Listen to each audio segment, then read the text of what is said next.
Hey, good morning, Sean. How are you? I'm good. How are you doing? No, I'm doing well. We worked out some of those kinks. We got you on Rockstar status, right? Like pausing your delay, making the audience wait for you. Hey, I don't know, but I'll take the compliment. There you go. Um, I'm never one to refuse a compliment unless it's undeserving, in which I'll say, hey, that's not deserving. But I'm always happy to get them. And yeah, no, I mean it's I don't know what are we going to talk about today? well, hey, I know a lot of people want to talk about Netflix, and Oh yes, especially considering that major reversal that we saw yesterday. So it played out as you thought. It did have that weakness. It was a miss on the subscriber growth, and that disappointed investors at least in the early stages, in the aftermarket, pre-market stages. And then we had that strong rally back. So walk us through your thought process, getting into it, and then what you thought as that reversal was underway. yeah. Well, I'm very close to shorting more. I tried some for a quickie from Kaneki short yesterday. It didn't really cost me anything. It didn't really work. I don't. Here's the I said let's talk about Westworld. So for people that don't watch Westworld, you can look it up. But they basically create incredibly human-like robots, right? Um, and and they don't die, or they die, but they can be revived and brought back to life effectively an infinite number of times. I think Netflix is Westworld. So in a lot of ways, because Westworld is also sort of it's a fabricated world, and I think the I think the valuation levels that Netflix has reached is largely due to a situation, again, very very much like spring of 14 or even the late 90s, where the valuation persistence is in many ways fabricated and is unsustainable. Now the question is, I mean, you can fight this sort of thing for a long time. I will say, hey, I said I was probably going to short it into the print. I did. That worked. So short-term shorts tactically have worked on this name, but it's been very, very hard to get. Well, any long-term short hasn't worked. It's been beaten up, right? But I really do think I mean that was, if you think about a company like Netflix, when they don't beat the current quarter, they're not beating. It's not like analyst numbers got way too exuberant. I'm talking subscriber numbers, by the way. The subscriber numbers are effectively set by Netflix. So Netflix didn't even beat the numbers that they said they were going to beat. And usually companies, sandbag. Uh-huh. So I really, really do think we're getting closer to, or maybe we just saw the evidence of sort of a peak EPS cycle and a peak growth cycle. If that's the case, there's just no way the stock's going to stay up here. They can prove me wrong, and maybe in another quarter or two or three, they start getting what was the subscriber numbers? High 5 millions, I think, versus 6 millions. Hey, if they start getting 6.5, 6.8, 7.1, 7.9 million subscribers, on and on and on, okay, I'll be proved wrong on peak growth, but the valuation just doesn't make any sense here. So, but it really is. It's Westworld. So, however, if you're a pure technician, the bounce off of 344 actually made a lot of sense, because where was that? That was the top of the cloud. It was the top of a couple moving average lines. Didn't really coincide with any of the EMAs. It was probably pretty close to the 100 EMA, by the way. Mm-hmm. In fact, I think it was close to 100 EMA, but it basically kissed the top of the cloud and then bounced. And I pretty much knew it was going to bounce. I didn't think it was going to bounce 40 points, not on those numbers. So we see this a lot at the end. When a very loved stock, people just have an inordinate amount of faith that they can buy every dip and get rewarded. And if you bought the 50-point dip, you got rewarded short term. But now we have to see this. The setup now. You potentially got a double top on it. You got the cloud. The cloud, instead of a strongly rising cloud, the cloud's going to be sort of what I call a flattening formation. You got rising 150 and 200 EMAs, which could probably catch it the next time. In fact, that's the thing I'm like, the 315 is the 150 EMA. I don't, to me, that's a pretty good target to shoot for. That's kind of what I'm shooting for on an intermediate to longer term tactical short, is that 300, 315, 325-ish area. Because I'm just going to say right now, I don't think 344 is going to hold. If the next time the stock goes down to that level, I don't think that's going to prove to be support. It's got to get there, but that's kind of what I'm banking on now. And again, I'm going to be testing a lot of short-term shorts on this thing, because I think bounces are have a higher probability of working to short them now. That's the camp I'm in. Okay, and I'm glad you brought up the guidance, because that was one of the things that I talked about with one of the guys here yesterday, that they issued that guidance and they missed the guidance. It's not like analysts who will, if the company doesn't issue that type of guidance, that type of metric, the analysts will just come up with a number and what have you. I had been curious if maybe that might change the way they issue their guidance. Maybe they start sandbagging. They haven't in the past that I am aware of, but maybe that flips the script a little bit for them. It could, but I mean, because that was a big miss. That's the thing. I mean, honestly, okay. Now, am I biased, and do I know what my biases are? I do, right? So I'm biased to the short side of Netflix. I'm biased that. I remember us talking about how expensive the stock was at $200. So I think people forget that. They forget certain facts because of a stock price. I don't do that. If I know a stock was very expensive at 200 and it's 400, I don't just sort of ignore. I don't say, oh, I must have been wrong on that stock being expensive at 200. It just is that much more expensive now. So at some point this has to kind of be rectified. Here's the other thing too. I think people. So I look at TAMs a lot, and I look, total addressable markets, and I look at the competition. If there's anything I've done a pretty good job over a number of years, probably 10, 15, maybe even 20 years or more, is being pretty good at assessing the TAM and how a TAM for a company is going to expand or contract or be threatened. The one thing I would say, the biggest bull case for Netflix from a technology standpoint was that nobody had better technology than them from a consumer standpoint, meaning if you're using other competing products years ago, well, the algorithms weren't as good. The Netflix algorithm was way better, meaning if you're good at clicking what you like and what you dislike on Netflix, it really delivers really good results for you about your interests and what you want to watch, and it's like Spotify and Pandora, right? If you're good at selecting what you like and dislike, they deliver a pretty good music experience for you. Netflix did the same thing, still does, by the way. So the experience on Amazon Prime and on Hulu and on other competing products years ago wasn't nearly that good. But if you look at Amazon Prime today, and you look at the sound quality, the picture quality, the selection quality, their algorithms are learning very fast and getting better. I'm not going to say Amazon Prime Video is as good as Netflix yet, because I personally don't think it's as good, and I think most reviewers wouldn't either. However, the one thing you can say is Amazon Prime Video is way better than it was 18 months, 2 years ago. Mm-hmm. So it was way behind. It's not that far behind anymore. Hulu, I would almost think the Hulu platform is as good, and in some ways I almost prefer it now. Again, I wouldn't have said that 2 years ago. I wouldn't have said the Hulu technology and the Hulu platform was as compelling as an underlying technology that Netflix uses. At this point, I think it's pretty equal. So that's the other thing that happens when a company gets bigger. There's more market cap, there's more market opportunity. Others start chasing it.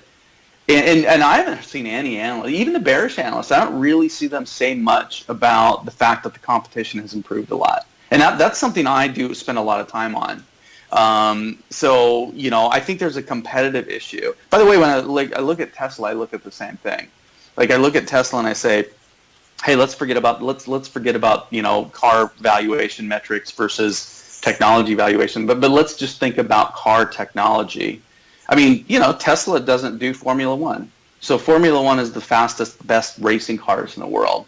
A lot of Formula One technology gets proliferated down into automotive technology for those companies. The leading F1 companies are Ferrari, Mercedes, McLaren, Renault, companies like that. So Honda's an F1 engine provider. So Tesla's not an F1. There's a lot of super good technology in F1 that's going to be and Porsche's not in F1, but they're kind of in everything else. They certainly have F1 type technology. So, in another year or 2 or 3, who is going to have technology that's equal to or better than Tesla? All the companies I just mentioned. So that hey, if Tesla was an F1 and they were one of the top 3 racing companies in F1, and then I could see that F1 technology channeling down and entering Tesla cars at some point. I might have a more bullish opinion of Tesla. Tesla's not an F1. They're nowhere to be seen in racing, for that matter. So, the best automotive technology tends to come from the highest entrants in racing. So we'll see what happens. I mean, that's another great example of kind of a competitive situation and a TAM that, frankly, I don't hear anybody talking about. So we'll see how these things play out. But as far as Netflix is concerned, the quarter wasn't good, the guide wasn't good. They didn't even beat numbers that they basically kind of provided. And right now everybody's just sort of ignoring that, and they bought the dip. Well, that works until it doesn't. So, I mean, hey, a stock I loved was Overstock. Everybody bought the dip, but when that thing finally caved, it gave up 60 points of upside. And that was a name I liked a lot. And then, once it got to a certain price, didn't like it very much. So we'll see what happens. But and not to beat the dead horse, but again, this just was an expensive stock at 200, and it's doubled this year. So, I don't really know where it goes if things get bad. So that's the other thing. Sometimes you just have to be aware of the risk of something. And I just think a lot of the people that are long, staying long, buying all the dips in Netflix, I don't really know if they're aware of the risks. All right. So you're potentially looking at this as another short. Are you waiting for this to close the gap, or do you have something else in mind? That would actually be fine. I don't really need it to. I think I'm just kind of watching the chart, and I mean, I'd almost like to see this thing kind of roll over, just a smidge. Sometimes I do a lot of the traditional things. Whatever ends up being the 2-3 day low, not the 344 low, but the next low. So today's low is 372. Does that breach, and where does that go? Yesterday's low, the low that I sort of look at beyond the 344 low is the 375.40 low. So, right now it seems to kind of be in kind of testing a 10-point range. I kind of think it'll give way, but yeah, I'd kind of like to see it trade below, I think below like 370. And then if it starts caving below 370, then it opens up that downside. And right now, there's not really much support below until 344. That's pretty meaty. I mean, if there's a 30-point range in something, I can define kind of where my upside is, and I can say, hey, it opens up to 344. If it breaks 344, I don't see anything catching it until like 315, 320. Okay. Where did you end up covering that short? Well, I'm still well. I tried for some common yesterday at 375. I probably covered it pretty close to that price. Might have lost a couple points. I'm still in put spreads. And I'm planning on staying in put spreads at this point for a while. So the question is, what does my current put spreads are 380 by 360s. My next set, I might stick with that, or I might actually roll them down a little bit. I've got a few weeks of time. So, but yeah, in fact, I think my next set will probably be 360 by 340s or 360 by 330s or something. By the way, I like put spreads with this because they don't tie up a massive amount of capital. Mm-hmm. So that they can if I do a ton of them, but for the amount and the prices I'm getting pretty good payout. I think I've talked about this. I don't like to do a put spread if I have to pay $12 and my max is 20. Right, that's not even 2-to-1 payout.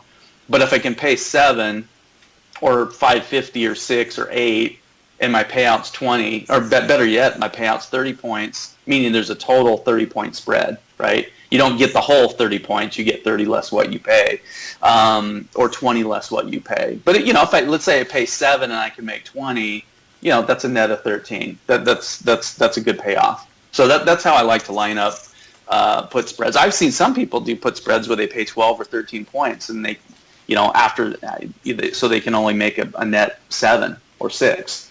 Those are not good to do. So the math kind of has to be there and kind of has to work. But no, I'm short, and I plan on staying short some put spreads. I might even do some. The problem is the puts are just so expensive. But I'm starting to think about maybe doing some longer dated stuff. We talked about that. In fact, somebody asked a question on Tesla where I said, it might not be a bad idea to do some very low probability puts way out of the money. So like, I think I said something like Tesla 200s when the stock was quite a bit higher, and it did go to 244. So those puts probably went up a lot. But the bottom line is, you maybe could look at something kind of crazy, and like what would be a crazy price? Wouldn't it be crazy if Tesla went to Netflix went between 200 and 250? To me, it's not that crazy because it started the year at 200. Might have even been below 200. So, but those puts would probably be pretty cheap. And if something really weird happened, or again, I don't think it'd be that weird. I think the Tesla bulls or the Netflix bulls would think it would be very weird if Netflix went to 200 or 250. But I don't know. I might look at some of those because those would be very cheap. And just think of what the payoff would be if it actually went there, right? Mm-hmm. You're not getting 2-to-1 or 3-to-1 payoff. You'd be getting 8x, 10x, 15x, 25x, right? So I might start kind of looking at that. I kind of like some cheapy plays like that sometimes because sometimes some cheap options, which most people think have a very low probability of occurring, actually the payout's pretty good because the probability of occurring is actually quite a bit higher than, I guess, the pricing mechanism embeds. Not to get too wonky with math, but that's kind of how I think about it. Okay. Why don't we move into a sector that we don't talk about a lot, but a stock that you have mentioned in the past, and that's Goldman Sachs. They just came out of their earnings a couple of sessions ago, and I can't remember, did you get involved in this one officially? Yeah, no, I know. I have same thing. I've kind of toyed with some longs. I will probably be long some of this pretty soon. Meaning I'm going to get long and stay long from an investment perspective. By the way, I like the quarter. This is probably my favorite finance stock at this point. Mm-hmm. So put it this way, I've been a short-term trader here and there. But I'm very close to saying that this. Here's what I officially did: is I put it on the focus list. So it's on my focus list. So as a recommended pick, and I think it's a great addition. Now again, it's not a tech name. That's most of what I do, but it doesn't have to be all of what I do. And I just think if I line this up from a long kind of risk reward standpoint versus most things out there right now. I think it lines up pretty good, and I think my target is something like 300, 310, and that's not a crazy target. I mean that I don't think that would be that hard for them to hit. You need to get. Here's what you need. You just need money to be willing to buy finance stocks again, and we could be getting pretty close. Morgan Stanley had a really good report. Again, I don't know why Goldman's not up more. Frankly, I thought the Goldman report was great. There's some debate. Has Goldman lost its way? Are they not the risk, the optimizing risk takers they used to be? I don't really think the talent at Goldman is much different than it's ever been, personally. I just think, again, if people try to make sense of a stock price by putting rational arguments around it. The stock price is where it is because it's out of favor. It's that simple. So if it becomes an algorithm, if it becomes in favor, algorithmic buy programs start seeking it, and the stock's going to go up a lot. So this is an easy one. If you get a rotation and finance stocks become in favor, this is a win. So there's a lot of stuff that lines up to make this a pretty high probability long. Yeah, it also looks like it recently broke a trend line. So I was curious whether that's right. I did look at that. So, I have been long it. It's, part of it is I like a lot of what I have right now. So I get pretty picky. I mean, am I going to sell a bunch of my Twitter to buy Goldman? Probably not. Am I going to sell AMBA to buy Goldman? Probably not. I'm not going to bore you with a bunch of names, but so something I've got to feel like I basically got to shake something loose, and I don't really have anything that I don't like quite a bit right now. But there could be a point if I get a big spike out of one of my other names, like when Mule was bought out, I did quite a bit of portfolio adjusting after that because I had a decently sized position in Mule. Okay, got bought out, and I got to redeploy that capital. So that's kind of what I'm waiting for right now. I mean, for me to make any, especially if I were to take a sizable position in Goldman, I kind of have to make at least a somewhat of a notable position change. And again, I mean, like one name, I just thought I'm not going to sell Qualcomm to buy Goldman. So as much as I like Goldman, I just like Qualcomm more. So there's just certain things that are just, now if Qualcomm goes up 35, 40, 50 points, okay, then I'm talking. So, and as you know, when things change, they can change quickly. I mean, it didn't take very long for Twitter to go from, 22 to 44. So I can wait and see what happens and see if a name that I currently have, gives me a good exit. So that's kind of what I'm waiting for. If I get a good exit on something that, Goldman could easily be one of the first stocks that I rotate money into. Okay, that's good to know because it's not based on actual price. It's more based on the allocation of the portfolio and how it's made up. That's absolutely right. And the other thing, and I've said this a bunch of times, I'm not really wanting to increase a lot of long exposure right now. So I'm sitting on a lot of buying power. I'm sitting on a lot of cash. So cash is a position, and right now I want cash to be one of my largest positions. So same thing. I don't want to sink a bunch of my bunch or all of my cash into Goldman and a bunch of finance stocks I like, and then have the market do a 10 or a 12 or a 15 or a 20% header to the downside. Now those stocks will probably hold up better if that were to occur, but I have a hard time believing if the S&P went down 10% that Goldman wouldn't go down. So right now I'm tactically keeping my cash pretty much as high as it's been in years.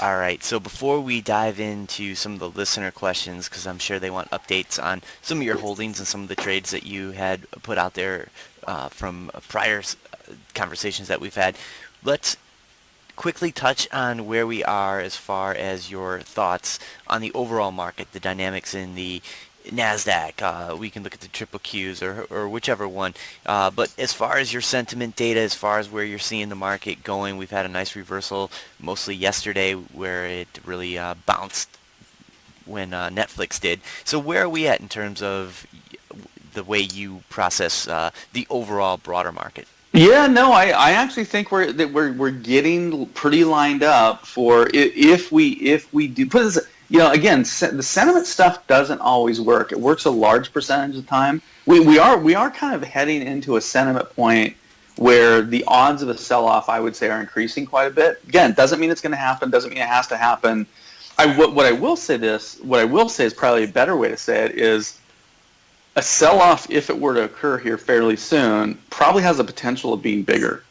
So because the last couple we had weren't. I mean, we actually did have a pretty good 2-day, 2, 3, 4-day downslide the last time my sentiment score got really high, but it didn't really stick. I mean, we bounced really good, and I think we've had like 6 or 7 or 8 out of like 10 up days since, or maybe it's been like 7 out of 10 up days since that last kind of NASDAQ shot lower.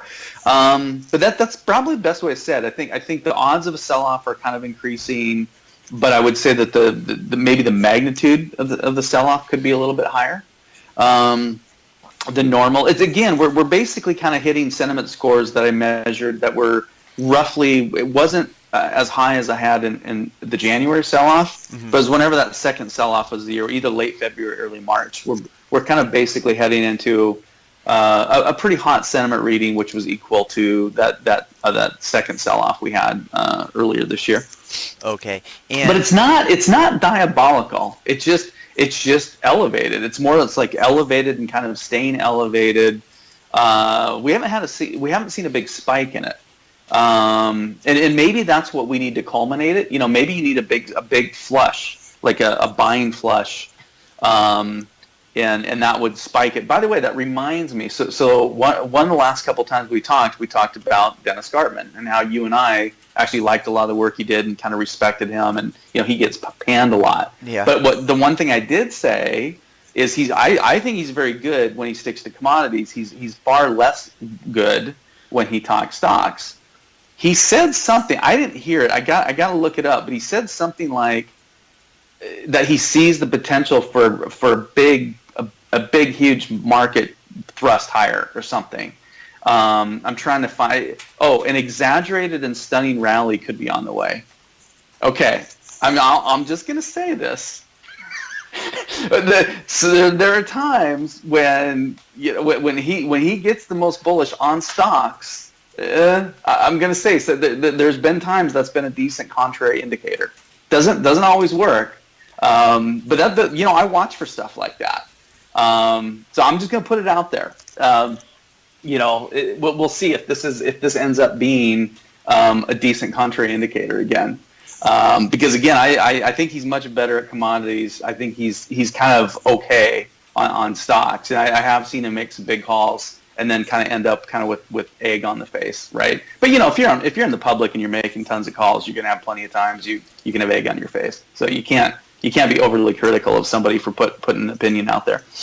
Yeah, I actually respect him for actually having the courage to do so. That's right. Especially make the call and deal with it. I'm sure he reads his own feedback of hey, nice call, Gartman, every time it's a fade. But again, I've actually had the privilege of being a subscriber back in the day of his stuff, and it was always good stuff. It really helped me get a good macro perspective on things. Even if I never took a single trading idea, he really did bring home a lot of concepts. And hey, this is how the bonds should react. This is how bonds and other places should respond, and the currencies that you don't even get to trade these currencies. He's always talking about gold and, well, he used to, gold and yen terms, and no one can trade that.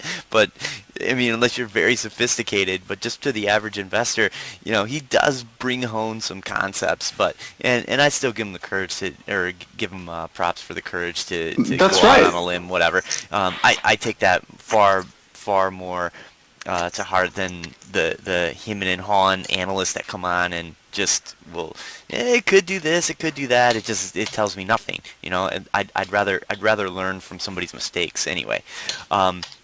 But that leads me to a question from one of our listeners that asked, because this plays right into it, what could be the potential signals of the end of the tech rally? Is it Gartman? Well, maybe. I mean, and again, I don't think it's that simple, because what I've been saying is we could get kind of an end of the FANG type rally, but I actually think we could here's a stock, and I don't know, we don't have to spend a lot of time. I'm going to put this in note.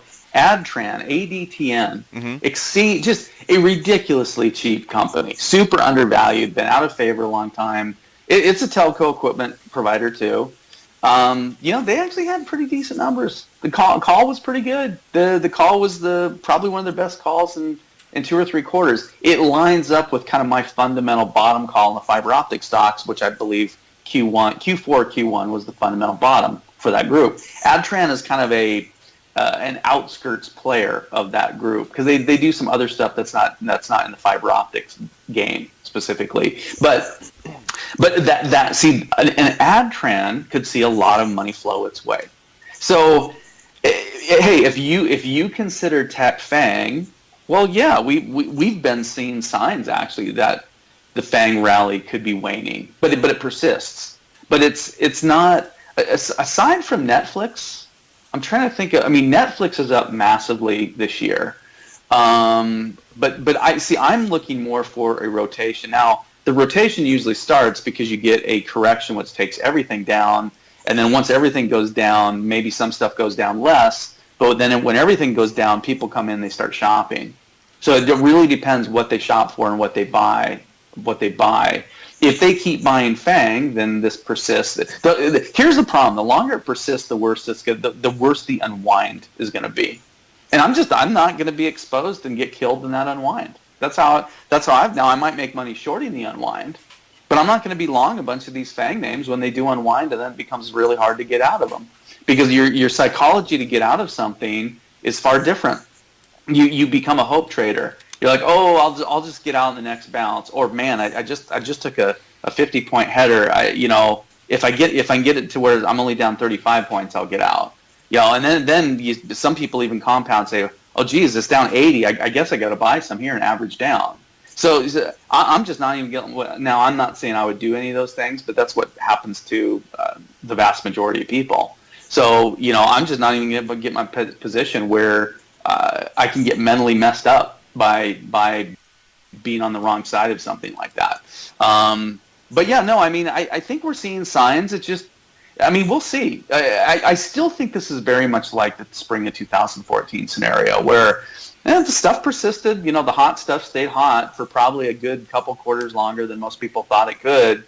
But then, man, when it only took about 6 weeks to just really, really unwind. And then when that was stuff I liked. I mean, I was buying stuff early thinking it was done. And I'm trying to think I think I was buying some Splunk back then. I don't know what the ultimate low, but I mean, I was buying Splunk a full 12, 15, 17 points higher than where it finally settled and bounced off of. Now, I didn't mind it and I kept it, but, and thank God I didn't full boat it, but that's the kind of stuff that'll happen. I think when this thing ultimately turns and unwinds, probably there's going to be more downside than most people think. So when I'm on with you and I'm saying, yeah, I think Facebook now is okay at X price, I'll probably be early. You know what I mean? Mm-hmm. Because there. But I don't. That's a simple question, but there's almost no clean way to answer it. But again, I actually think we are seeing signs of it. I mean, here's an interesting little sign. So I look at the NASDAQ and percent of stocks above 50, 150, 200-day moving averages and things like that. Well, that peaked. So the percent of stocks that were above the 50-day was almost 78% October of last year. Then the next high this year was 73, 74%. The next high, in fact, it just hit in June, was 72%. So it's each peak it's basically now you've got a series of lower lows or lower highs forming. It's meaning fewer stocks are having a harder time either getting to new highs or trading back above their respective moving averages. So that we'll have to see what happens, but there's signs of it. The obvious answer would be, well, we'll know when these names are 20% lower and they're not bouncing. I mean, that's a cop-out, but that's because we know how this game works. We never really know until after it's happened.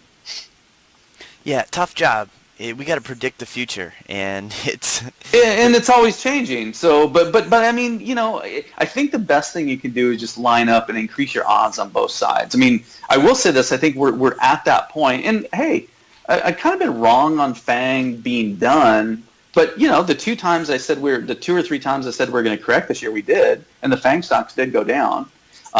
They just ended up going back to old highs or going to higher highs, which I didn't think was. I'll admit I was wrong because I didn't think we'd see all the FANG names go to higher highs multiple times this year, especially after those first couple highs. So hey, again, we all live and learn and adjust. But like I say, the higher these names go, I guess just the more dangerous the setup becomes. It doesn't necessarily mean it's more dangerous for tons of stocks. There's tons of cheap stocks out there. I mean, Redfin just guided up. Redfin had beautiful numbers. They did a small secondary offering. I think that stock's gonna work higher. I think Redfin would withstand a big sell-off really well, and I think money will rotate into Redfin. But Redfin probably won't get a really good move higher until the FANG trade breaks to a certain degree. Because if all the money stays in the FANG trade, there's less money to find other tech stocks to buy. So, I mean, for most of my longs, honestly, they probably won't work as well as I want them to until this very small number, this very narrow leadership trade breaks and then winds. Since you brought up Redfin, one of the listener questions had to do with the weak housing start number that we had today, and it was considerably below expectations. And with that said, wanted to know your thoughts on how that may play into your analysis of this stock in particular, Redfin. Yeah, it doesn't affect it that much. I mean, there's at the margin, it hurts it a little. But I actually kind of think that we're going to go into a stronger house. We've talked about this. People have been trying to digest slightly higher mortgage rates, and that's definitely put a crimp in home sales. Plus, the other thing is housing prices have risen a lot. Mm-hmm. So you probably have a lot more people listing homes, but you probably don't have as many people buying homes. It basically what I call it's a trader's market, meaning you probably can't sell a home until you or buy a home until you sell your old one. So you're going to sell your old one at a good price, but then you're going to have to shop and buy whatever one you're going to buy is also going to be a higher price. So it's a swapper's market as opposed to a fresh buyer's market. Mm-hmm.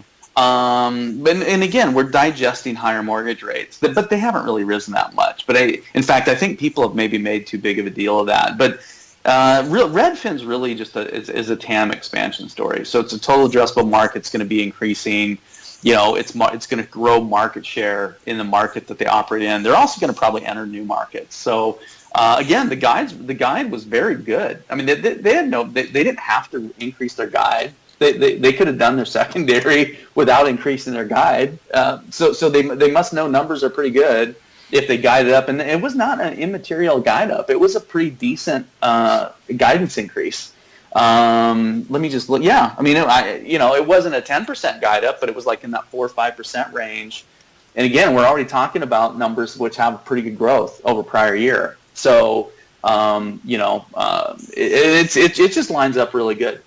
But again, until some money comes out of a couple of these other hot stocks, I just not sure. I don't think there's a ton of fresh money that's going to buy Redfin off from scratch. I think some money's got to come out of some FANG names or some other hot stocks, some cloud software stocks, and find homes and some new things. And I think that's what's going to happen. So really the question is, how does the next correction proceed? Does it take everything else, and then does the cheaper stuff get money, and is that the thing that makes finance and maybe energy stocks go up again, or do those areas, and does cheap tech hold or even rise as other stuff comes down? And we won't know until it happens. And we've seen both sides of that this year. The first big tech sell-off we had, a lot of my names actually went up. Twitter went up during that whole sell-off.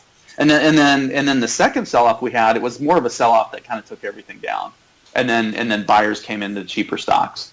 But then buyers also came into the expensive stocks again too. So the rebound kind of took everything up. So we'll just have to see. But I think Redfin sets up really well. Because this is one of the more rare things today. Most everything that has really good growth, meaning that 30, 35, 40% growth, that stuff is traded really strong. So Redfin's probably one of the last names I can find that's like a 30 to a 40% year-over-year growth name that really hasn't had much love. Most of the other stuff, well, in fact, my whole focus list of 8 months ago to 12 months ago was filled with like names like Twilio and Nutanix, and I'm probably for Coop, Mule. Well, those were the high growth names that hadn't worked yet, right? Now, I'm sure I'm missing like 5, but the market's taken all those names up. I've taken them up to a point where I'm actually even have been short or thinking about shorting a couple of those names. So, but Redfin's really one of the, I can't find too many names with their growth that haven't had a good year this year. They're one of the few. All right, so now I'm going to bring you to a question, and I'm going to read it out loud to you. I don't know if you've seen this one yet or not, and I appreciate the listener's candidness here, or candor. Maybe that's the word. You know what I'm great at, Tech T? Butchering the English language here. don't worry about it. So, but it relates to one of your stocks, Trivago, and it says, I jumped the gun last week and bought Trivago, although you clearly said wait until the $4.90 to $5 area as a buy stop. Yeah, I put a buy stop on that. Anyway, go ahead. I interrupted you. I'm sorry. Yeah, okay. So he's not happy with the action that he's seen, but he believes it will change. Oh no, I'm sorry. Let me just read it for you. With the way it's traded since he bought it, but I know it will change up or down with EPS. I suppose my game plan will be to hold it, and if it drops, to double down, or be happy if it pops. Any additional thoughts for a guy who didn't listen? Well, he's probably in it at a better cost than me. I mean, I've bought and sold this name and made some good trades on it a few times, but I'm sitting on some Trivago for sure at $8. So now it's not my cost in it. I think my cost is quite a bit lower. But the bottom line is, I mean, if that was his first buy, I think he's sitting pretty good. I wish my first buy was in the 450 to 5 range. So this is one that I have a losing position on. I'm not very concerned about that. But there's a reason I put that out there. This thing really does look set up. You can probably even see what I'm looking at on that buy stop point. You got a trend line break. The buy stop basically is the trend line break, but it's also 2 or 3 other things. It's also a key moving average. It's also an entry into the daily cloud. There's some 1 hour and 2 hour charts I look at too, but there's actually a lot of stuff right there that if it can just get there and close for a few days above that 490 area, man, this thing could go. And you know what might happen? What might happen is, here's what I hope doesn't happen, but it might, is they might get some good news that nobody expects, and they might gap through it. And then I have to deal with buying it higher because it gaps higher, right? Mm-hmm. So and that would still be okay. But yeah, no, I mean, if he bought some, I mean, he's and he didn't buy it when I was buying it, close to double digits. I mean, I probably bought the most of this, by the way. I want to say between like 670 and 750 is probably where I have the biggest chunk of my position. I have bought some lower too, and I don't buy lower because I think about lowering my cost. I almost never think about my cost, by the way. I get lots of questions on cost basis. I don't really worry about that. I just look at the value of something, right? And so, like, if I own something higher and I think something's worth more, I don't worry that my cost basis is higher. But I won't keep buying something if I don't like it. So, I mean, there's 2 names I can talk about, and this relates to this, would be something like Pi. I honestly wish I'd never been involved in Pi. But the smartest thing I ever did is not keep trying to buy it and buy it and buy it and buy it. I kind of just bought it 1 or 2 times and just kind of left it alone. Guess what? I'm back to even on it, or maybe even better. So kind of my worst cost basis is back to even, and whatever I bought lower made money. And that's okay. I mean, in other words, you don't have to squeeze optimal perfection out of every position or every trade. But Trivago, I think, here's the thing I think is interesting about Trivago is it's a potential M&A play. I think a lot of the weakness in it has been what I talk about, this proximity to 5 and what happens to stocks that are close to 5. They basically get engineered to drop below 5. And then because once they go below 5, they usually sell off even more. And then they settle down, they sit there. But I kind of think it's reached sort of a max pain point. In other words, I think they could basically have more bad news. I'm not sure it would really go that much lower. And I think M&A value could be quite a bit higher than the current price. But we'll just have to see what happens. We've talked about some of these cheap stocks that just get crazily cheap. I mean, even not just cheap on a valuation point, but cheap on price. Things like Groupon, things like Trivago, things like GoPro, and what happens sometimes is again, people believe that they should be trading here. Well, sometimes they end up going up a lot because they probably shouldn't have been trading there. Not to harp on Twitter, but just a great example we all know about. I always argued that the stock really should never traded probably much below 20. When it almost went 50% below 20. And it didn't take much good news to get the stock to triple off 15. I mean, really, it's not like Twitter has produced earth-shakingly bone-crushing beats yet. They could still, but it's just been kind of modest, minor improvement. The stock's tripled, right? And that's kind of Trivago, Groupon, some of these other, Nutanix, by the way, was just like that. It didn't take great news for Nutanix to go from, 18 to 45.50. They just quit missing. And then, you know, the beats were okay. But, you know, I don't know if Nutanix had anything spectacular on a way to a triple or a quadruple off lows. So you know, Trivago could line up exactly the same. All right. I know we have a couple other questions here. Let me get to them. One of the listeners wants an update on some of your shorts. Are you short? Are you short Broadcom AVGO? No, I I didn't should have think so. been. I said I liked it as a short, but I never did. Really, my only shorts right now that I'm currently active. Again, this isn't necessarily short-term trading. This is stuff that I think is meaty, sticky. I'm in. So IGV, New Relic, Netflix currently. Let me go down the list. Adobe? I think I'm. Yeah, Adobe. Yes, Adobe. Because on his list were Adobe, AVGO, and NEWR. Yeah, no. So of those two, Adobe and Newer for sure. And Newer, I'm kind of thinking about increasing too. Newer's kind of a potential double top. Now, I think some people might be afraid of their quarter. I'm going to say that there might be a potential for Newer. Newer might be, again, might be kind of approaching that potential peak EPS type situation. And when those happen, you know, those stocks can rob. I really love looking at Splunk for this group. Because here's my assessment. If Splunk is absolutely the class of the space, Splunk's already taken a 20-point heater. Now it's healed a little, but I mean Splunk's taken a 20-point heater off of highs. The smartest guys that believe in big data, AI, you know, everything that Splunk and New Relic and Varonis. By the way, I was short Varonis. I'm not short Varonis now. That'd be another one on a big pop. I'd get short. If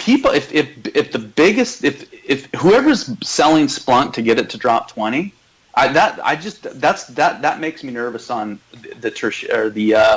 the names that aren't as good as Splunk. I mean, their technology might be as good, but they're not as big, right? They don't own as much as the market as Splunk does.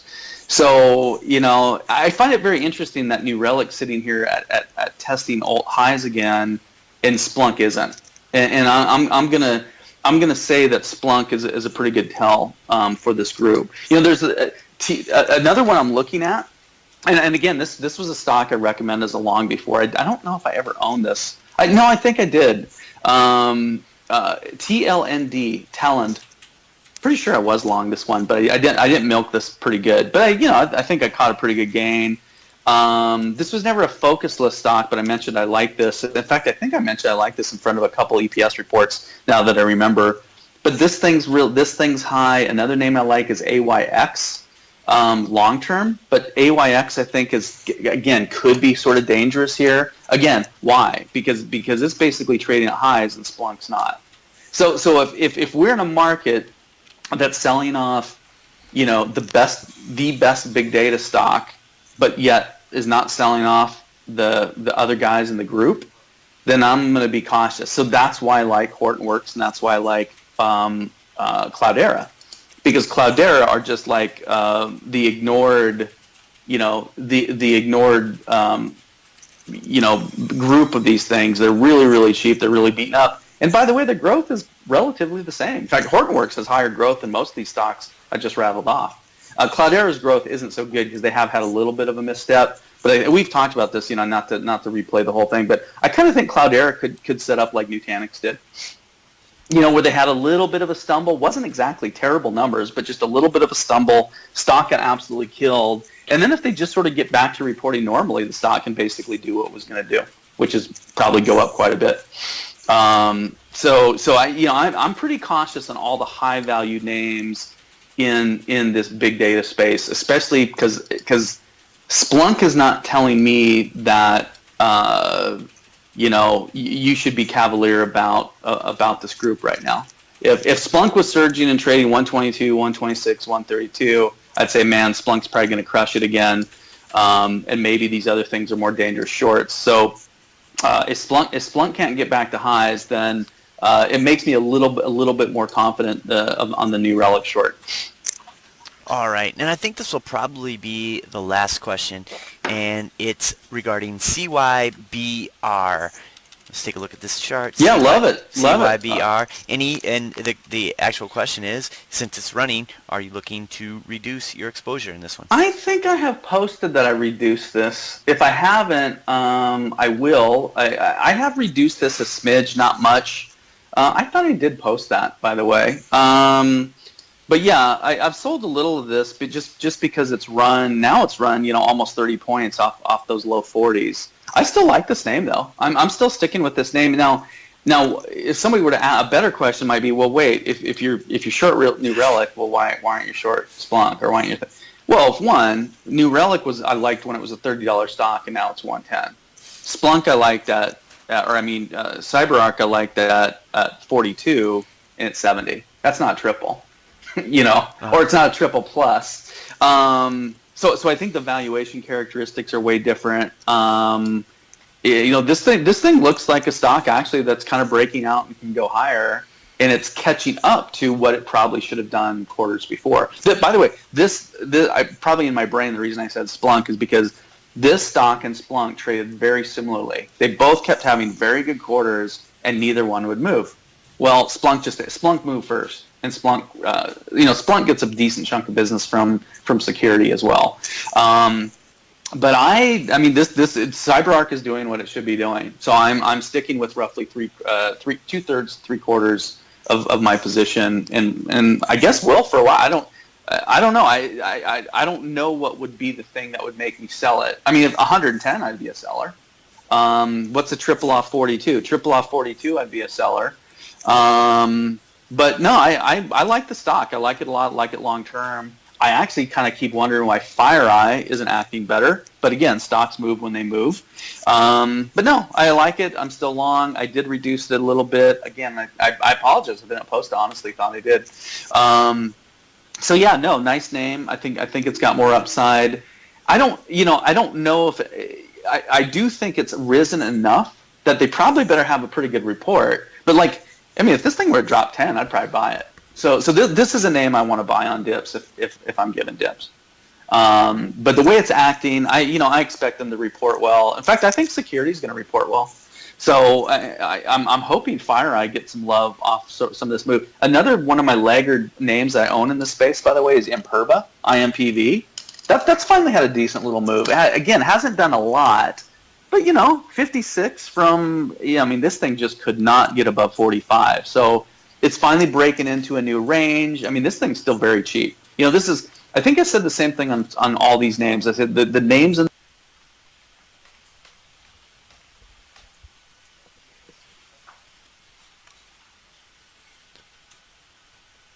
I think we might have lost Tech T. Let me check in with him.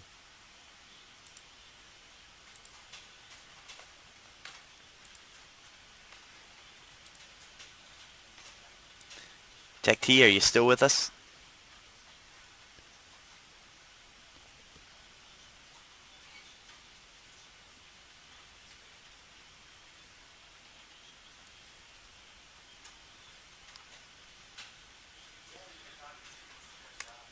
All right, let me see if I can reconnect with Tech Trader. Bear with us.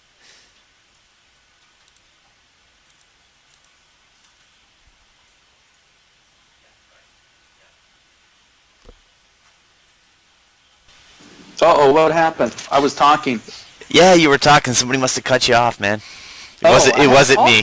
I had a call come in, but I said, I declined the call. Anyway, I don't know where I got cut off, but I was saying Imperva. I don't know if you heard me say. Yep. Imperva's acting better. Mm-hmm. That's still a cheap stock. FireEye's still a cheap stock. I can't call CyberArk dirt cheap anymore.